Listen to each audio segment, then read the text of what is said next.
Hello बच्चों, let us see the question first. Which of the following is a wrongly matched pair. यहाँ पे wrongly match कौन सा है? Unicellular glandular cell with goblet cell, saliva with exocrine secretion, fusiform fibre with smooth muscle और cartilage with areolar tissue. तो यहाँ पे जो हम की कंसेप्ट यूज़ करेंगे वो होगा कनेक्टिव टिश्यू के बारे में पढ़ेंगे एंड एपिथीलियम के बारे में पढ़ेंगे। ये दो टॉपिक्स यहाँ पे मेन कवर होंगे। सबसे पहला बोला गया unicellular glandular cells with goblet cell. तो ये करेक्टली मैच्ड है। कैसे? जो गॉबलेट सेल्स होते हैं ना, गॉबलेट सेल्स, एक तो ये ग्लैंड्स होते हैं, ठीक है, ग्लैंड्स की तरह फंक्शन करते हैं। क्यों? क्योंकि ये सिक्रीशन प्रोवाइड कराते हैं बॉडी के अंदर। सिक्रीशन एलिमेंट्री कैनाल की वॉल्स पे प्रेजेंट होते हैं, सिक्रीशन प्रोवाइड करवाते हैं। एंड ये यूनिसेलुलर होते हैं, एक लेयर के बने हुए होते हैं। तो यूनिसेलुलर भी होते हैं एंड सिक्रीशन भी प्रोवाइड करवाते हैं। तो goblet cell unicellular glandular cell से करेक्टली मैच्ड हो गया। तो ये तो नहीं होगा। देन बी है सलाइवा विद एक्सोक्राइन सेक्रीशन। ये भी एकदम करेक्टली मैच्ड है। कैसे? तो देखो, एक्सोक्राइन सेक्रीशन का मतलब क्या हो गया कि ये किसी एक्सोक्राइन ग्लैंड से रिलीज होता है।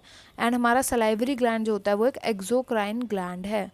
सलाइवरी ग्लैंड एक एक्सोक्राइन ग्लैंड। एक्सोक्राइन ग्लैंड का मतलब क्या होता है कि जो भी अपनी सेक्रीशन है ये कहीं आउटसाइड लोकेशन पर, किसी बाहर की लोकेशन पर, जहाँ पर ये सेक्रीशन बनाते हैं। सलाइवरी ग्लैंड में तो सलाइवा बनता है, बट जो रिलीज होता है वो हमारे माउथ में रिलीज होता है। ग्लैंड के अंदर रिलीज नहीं होता, कहीं बाहर जाकर के रिलीज होता है with the help of ducts. With the help of duct ये अपनी सेक्रीशन को कहीं बाहर आउटर रीजन में सेक्रीट करते हैं। तो उसको हम बोलते हैं एक्सोक्राइन ग्लैंड।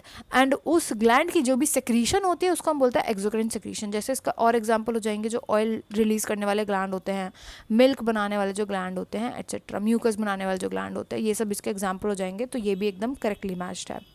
इसके बाद नेक्स्ट आ जाएगा fusiform fibres with smooth muscle. तो ये भी एकदम करेक्टली मैच्ड है। कैसे?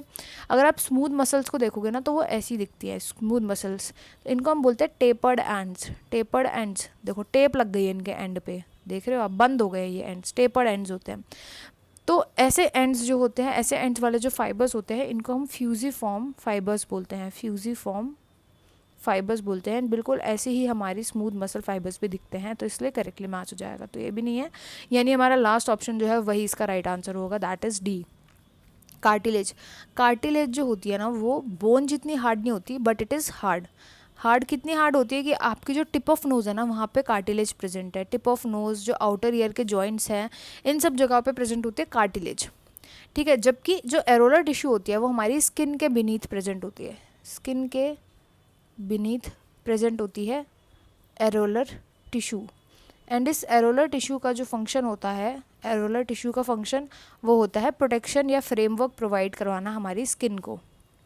तो ये दोनों तो बिल्कुल ही अलग चीज़ें उन्होंने बोल दी, तो इसलिए ये जो है ये इनकरेक्ट हो जाएगा डी। तो यही इसका राइट आंसर है, इनकरेक्टली मैच्ड है। I hope you understood well. Best of luck and thank you.